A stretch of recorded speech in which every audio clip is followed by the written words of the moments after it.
Assalamualaikum and a very good morning to ladies and gentlemen. Okay,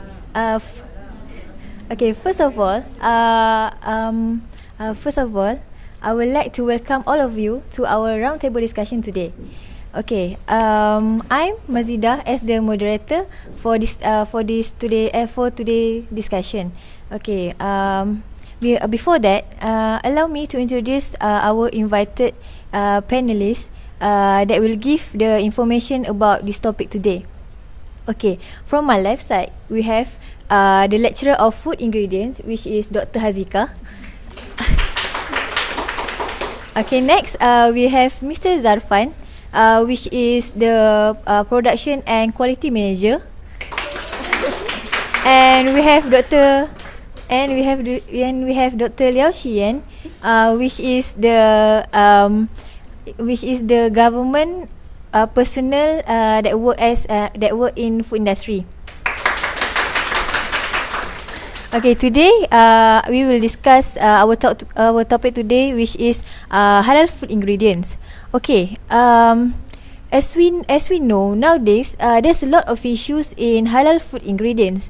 So halal food ingredients is the ingredients that we use in foods that must not contain any permitted any not permitted, or we can call it as haram sources in our food. This is very important to Muslims around the world and to the consumers that consume the food. So in halal perspective, it includes the cleanliness, health, and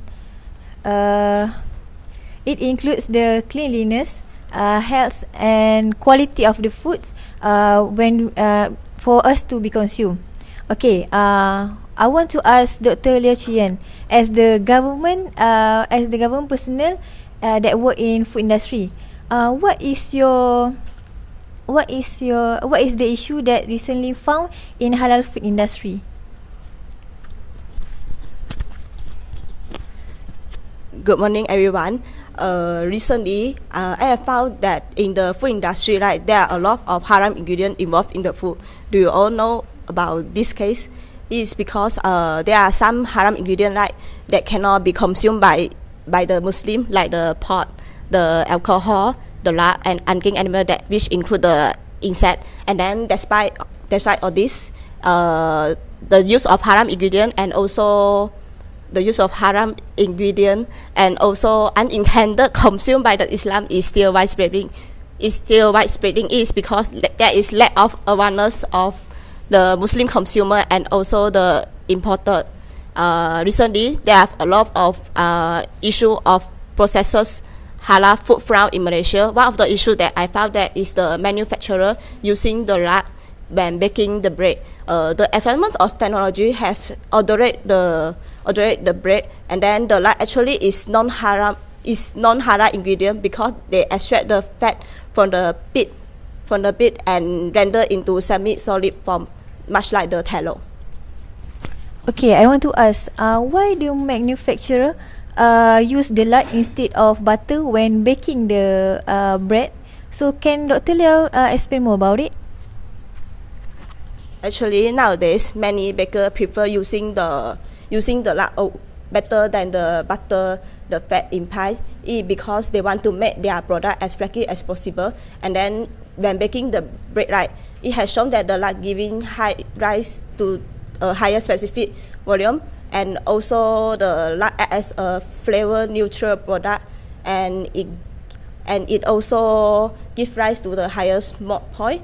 And then I also found that in this day there are a lot of non-halal ingredients like the pork involved in when making the mooncake dish, and then they will using the halal logo. Alright, thank you, Dr. Liaw. Let's proceed to the next questions. Dr. Haziqah, what is your opinion on how the issues in halal food ingredients that actually affect the consumer and the Muslims? Thank you, Ms. Moderator. halal issue is starting to get the place and attention in most Islamic countries among the Muslim. So the few halal issue that has been arisen is including the improper hygienic practice at processing premise, and also lack of knowledge to get the halal certification among the entrepreneurs that running the halal food business in Malaysia.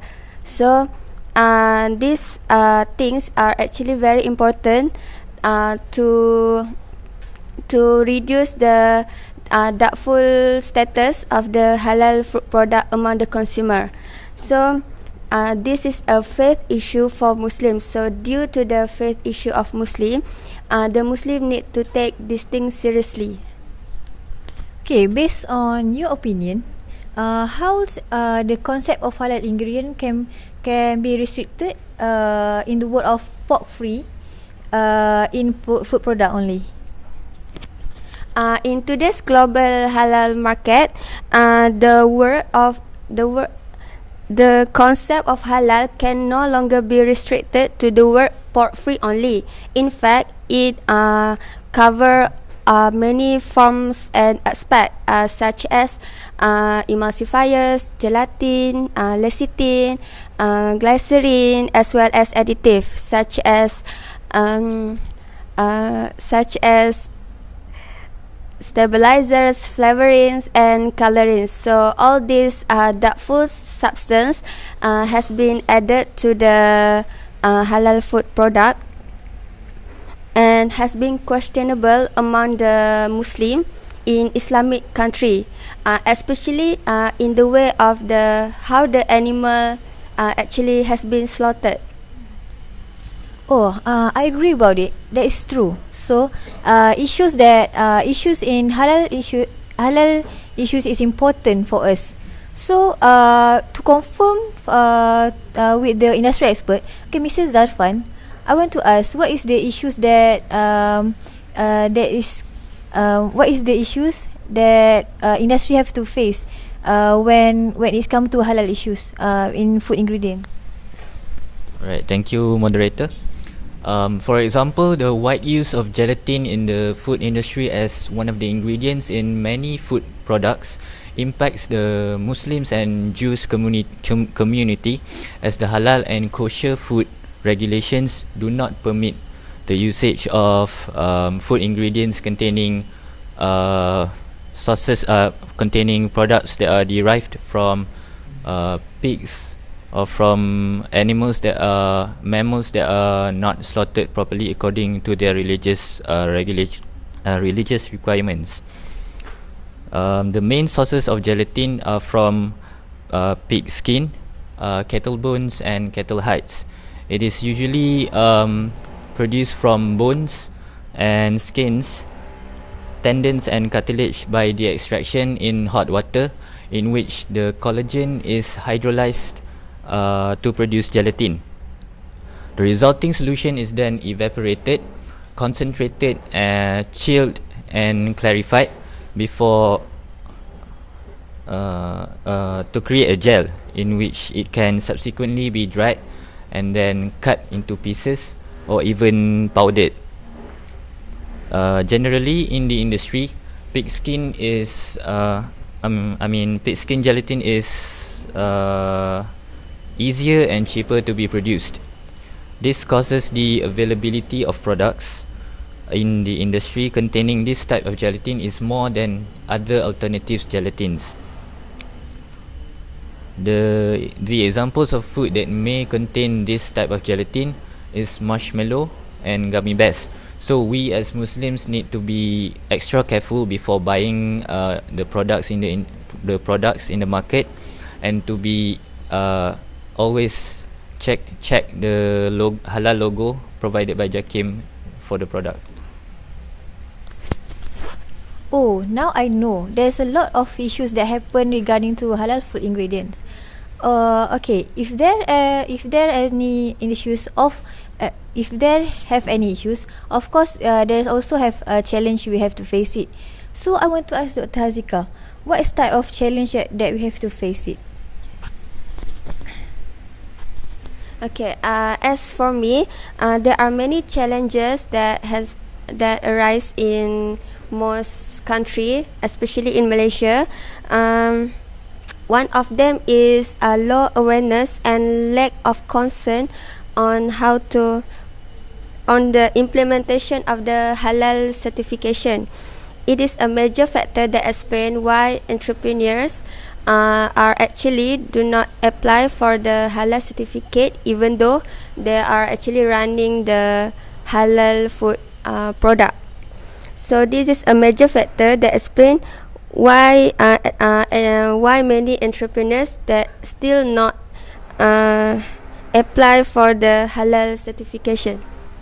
Okay, Dr. Haziqah, I want to ask, what is the percentage or an amount of food entrepreneur that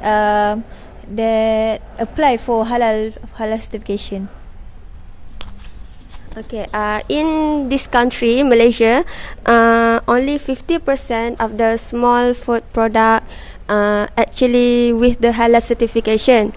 The percentage is actually very small when compared to the actual number of entrepreneurs that are active that are doing business in halal food. So another 75% is actually they are running the food halal food product, but they are not apply for the halal certificate. So this will lead to the doubtful status for the consumers, and it has been questionable among the Muslim. And also, if they do not apply for the halal certificate for their product, there will lack of opportunities in the global marketplace. So these entrepreneurs actually should take advantage of business opportunities in halal industry to get benefit of increasing profit and generate incomes. As the conclusion, we have to provide the knowledge and understanding to the halal food industry, and also to the Malaysian in general about the halal certification process in order to get a certificate. Okay, thank you, Dr. Haziqah, for your explanation. Okay, Mr. Zharfan, I want to ask you, what the challenge the industry have to face when it comes to halal food ingredient issues? Okay, from the perspective of the food industry, one of the biggest challenges that we have to face is that having to recall the products that are found to be containing non-halal ingredients. If for instance, I'm sure most of us have heard about this before. A few years back, Cadbury's, the chocolate company, they needed to recall a few of their products because they are found to be containing non-halal ingredients. This angers the Muslim community in Malaysia because this issue is a very serious matter to the Muslims. The backlash that the company had to face is that they had to issue a recall for the products that contain non-halal ingredients, and the company or manufacturer need to absorb the cost of replacing and fixing the product, the defective products. For large companies, the cost of repairing the faulty merchandise can accumulate to multi-billion-dollar losses. Oh, I got it now. But I wonder how the government face the challenge when it's come to this issue. So can Dr. Liaw Shi Yan explain more about it? One of the challenges that facing by the government is about provide the understanding about the concept and the halal, the law of halal to Muslim and non-Muslim entrepreneur. And then because there are still many employees, right?